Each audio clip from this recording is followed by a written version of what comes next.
Fala galera, beleza? Sejam bem-vindos a mais um vídeo do nosso canal. O vídeo de hoje a gente vai falar do MXRF, né? O fundo que tem o maior número de cotistas da bolsa, 780 mil. É quase que um a cada dois investidores de fundo imobiliário tem esse fundo, né? São 2 milhões hoje de investidores. Cara, é assim, que loucura, né? Que loucura. Mas vamos lá, vamos ver. Vocês sabem que eu não acho que esse aqui, né, pra mim essa quantidade de cotistas dele não justifica, né, a quantidade de cotistas e a qualidade do fundo não fazem sentido, mas o pessoal gosta, né, tem um marketing violentíssimo em cima desse fundo e tal, mas como eu já falei várias vezes, eu acho que tem muito fundo melhor por aí. De todo jeito, isso aí, enfim, é a minha opinião pra essa questão, pra esse fundo. Ele começa com um comentário macro, falando um pouco da Selic, se manteve no patamar de 13,75, isso é bom para o fundo, ele tem uma parcela indexada ao CDI, ruim para a economia, mas pensando só no dividendo, uma coisa boa. Ele ainda coloca, né, que o Banco Central pegou uma política, se colocou numa posição um pouco mais dura, né, questão de responsabilidade fiscal e tal, enfim, já conversamos sobre isso em outros vídeos. O fundo ganhou mais 5% no número de cotistas no mês. Cara, é muita coisa, né? Se você pensar 5% de um fundo de 780 mil pessoas, cara, é muita gente, né? De um mês para o outro. Mas, enfim, o pessoal gosta bastante desse cara aqui. E teve uma movimentação curiosa nesse mês, né? Olha só que engraçado. Ele comprou 7,1 milhões do CRI da Arena MRV. Eu tenho fortes suspeitas que ele comprou do AFHI, porque o AFHI vendeu algo próximo disso. Então, bem provavelmente que eles compraram do AFHI. E é curioso, porque eles vêm com um comentário a respeito de reciclagem de portfólio, diminuição de risco, etc. E compraram esse CRI. E o AFHI, do outro lado, vendeu esse CRI para reduzir risco, não sei o que. Então, tipo assim, e aí? Quem tá certo nessa história? É o AFHI, que está lá reduzindo o risco, vendendo para o MXRF, e o MXRF achando que comprando essa operação, ele está reduzindo o risco do portfólio dele, né? Está indo em direção ao objetivo dele. É até curioso, vocês podem abrir o relatório do AFHI, ele classifica, né, esse CRI como high yield. Curioso, né? Eu achei assim, eu olhei isso e falei, cara, que coisa engraçada, né? Enfim, eu sou muito mais ao AFHI, diga-se de passagem. O fundo hoje, com essa alocação entre CRIs e permutas, a gente vai conversar disso mais pela frente, vai ver como é que está dividido, e ele teve um rendimento aí de 11 centavinhos por cota, sendo que o grosso dos 25 milhões, né, vieram de resultado do CRI. Uma mixariazinha veio das permutas e uma outra mixaria veio dos fundos imobiliários, né. A gente vê aqui a DRE, ela veio bem pouquinho de permuta, né, bem pouquinho. Em relação aos últimos 12 meses, que veio aí quase 45 milhões, veio bem pouco esse mês.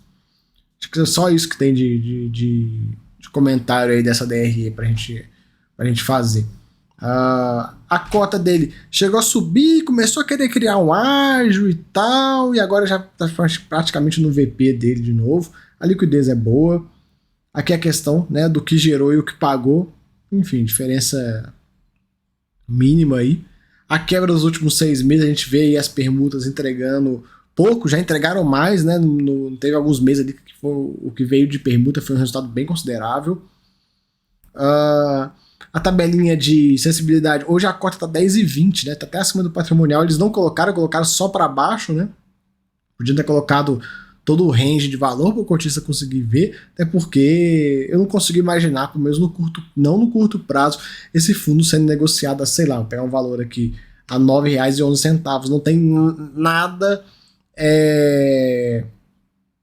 pelo menos até onde eu sei, né, nada motivaria uma queda nessa de 10% em relação ao patrimonial, pelo menos não nesse momento. Pode ser que daqui a um tempo até que chegue nesse valor, mas pelo menos a priori não tem nada que faça, né, algum tipo de movimento como esse.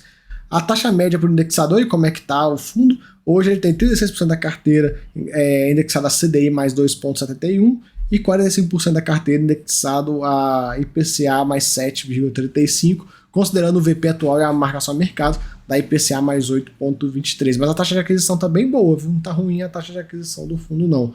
Hoje o fundo 73% alocado em CRI, tem 17% de fundos imobiliários, tem um pouquinho em permutas e um pouco em caixa, né? A parte de fundos imobiliários, para mim, não faz sentido algum essa carteira de fundos imobiliários dele, né? Um monte de posição. Tipo, a maior posição é um fundo de varejo, mas, pô, peraí, isso aqui é um fundo de CRI. Não vem me falar, mas o MXRF é um fundo híbrido. É híbrido na classificação da Anbima, mas na real ele é um fundo de CRI, né? Então não venha com esse papo de, é híbrido, não é um fundo de papel. Não, o MXRF é fundo de papel. Classifica o produto que você está comprando da maneira correta. Então, assim, por ser fundo de papel, não deveria ter essa posição de fundo imobiliário. Enfim, minha opinião, não vejo sentido algum nisso, né? A questão da aquisição da Arena MRV, que a gente viu, os indexadores dos CRIs também, que a gente já viu aí da carteira, né? Os setores, ele é bem diversificado. Vencimento do duration para esse ano não tem nada. Aqui são CRIs que tiveram problema lá no passado, então todos esses CRIs aqui, né, tem uns que já não estão mais aqui entre a gente, né? Mas todos esses CRIs aqui foram algum calote que ele tomou no passado, algum default que ele tomou no passado. E aí é curioso de ver, né? Porque, por exemplo, o CRIART, que foi o primeiro que ele tomou, que foi lá em 2015 ou 2016, enfim, tem bastante tempo. Até hoje não executou a garantia. Então isso aqui é bom para você que entra em fundo de papel, achando assim, não, tranquilo, cara, compra o papel, porque papel é bom demais, e se no pior dos casos se der problema, é só executar a garantia que tá tudo resolvido, fácil, mole, ó, bora, vamos comprar e não vamos ver. Tá aqui, ó, executa a garantia aí pra gente, executa. Até hoje não conseguiram vender o prédio, e eles foram alugar o prédio tá vazio, diga-se de passagem, tem 15% de ocupação só. Então, assim, parem com essa ilusão, que eu não sei quem que colocou na cabeça de vocês, né? Deve ter sido aqueles influencers meia boca lá, que fica gravando um videozinho de 3 fundos para 2023, né? 3 fundos para isso, 3 fundos para aquilo. Que jogaram isso na cabeça de vocês, que, não, se fundo de papel tiver calote, é só executar a garantia, tá tudo certo, é facinho, tranquilo, ó, executou a garantia, passa a régua e segue o baile. Tá bom. Aí, ó, a garantia que não é executada até hoje, né? E são 4. Claro que hoje representam uma porcentagem ridícula do PL do fundo, menos de 1%, mas imagina lá atrás, em 2016, quando eles tinham uma posição um pouco maior em relação ao PL do fundo. O fundo cresceu muito, né? E diluiu esses riscos.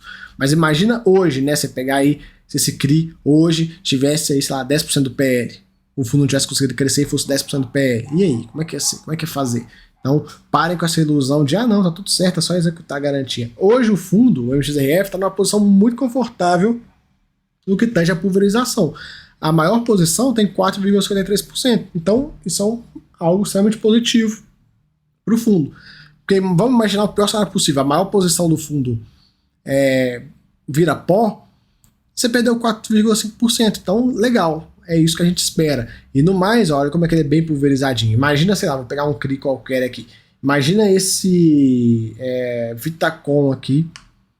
Dá problema. É 0,33, você nem sente. Rapidinho passa a régua. Então, o fundo de CRI, o ideal é que ele seja dessa forma, extremamente pulverizado. Quanto mais pulverizado, melhor ele fica. Aqui a gente tem uma breve descrição das operações, então vou passar de forma rápida, porque não tem muito o que falar. Vamos descendo. A questão das permutas, né? A gente vê aí como é que tá rolando as permutas. O fundo investiu bastante no passado e agora está na fase de recebimento. Olha só, como é que ele lá em julho, por exemplo, ele recebeu 10 milhões de reais de permutas. Agora ele recebeu 800, foi bem pouco, né? Já recebeu em outubro, por exemplo, 400 milhões de reais. Mas assim, ele está recebendo esse dinheiro de volta, e esse dinheiro que volta para ele pode comprar novos CRIs, pode fazer novas permutas, então é bem interessante. Sendo que o dividendo ele vai entregar para a gente como lucro da operação, e o principal ele pega de volta, né? O principal ele não pode distribuir, ele pega e aplica em outra coisa, né? E aqui as permutas, né? Cada uma delas. Enfim. Vou só mostrar para vocês o prédio daquele que eu mostrei que está desde 2016. É esse prédio aqui, ó. Objeto de execução do CRIART. 8 milhões de reais disponível para a venda e ninguém compra. Já tem aí um bom tempo que esse negócio está aqui dentro do fundo e não acontece nada. Enfim, fica aí mais um vídeo. meio paradão mesmo, né? O ponto que mais me intrigou foi essa aquisição da Arena MRV desse CRI, porque de um lado a gente tem a FHI vendendo, falando assim, cara, tô vendendo essa operação aqui porque eu quero reduzir o risco da minha carteira. E do outro lado a gente tem um fundo que está no processo de reciclagem, de redução de risco, e está comprando a operação do outro fundo que está falando que quer reduzir risco. Então, tipo assim, e aí, quem que vocês acham que está certo? Quem de fato está reduzindo o risco? Fica aí o questionamento para vocês, beleza? Valeu aí. Se gostou do vídeo, se inscreve aí no canal, dá essa moral. Se você quer conteúdo exclusivo de gerenciamento de carteira, saber, né, como é que as notícias e tudo que acontece vai impactar seus investimentos, lá na área de membros eu posto bastante vídeo sobre isso e tal. Então, por exemplo, voltou o imposto na gasolina. E aí, como é que isso vai impactar nossos investimentos? Que seria legal de aproveitar nesse momento para ganhar dinheiro lá na frente? Enfim, tudo lá na área de membros, beleza? Valeu aí, até a próxima, fui!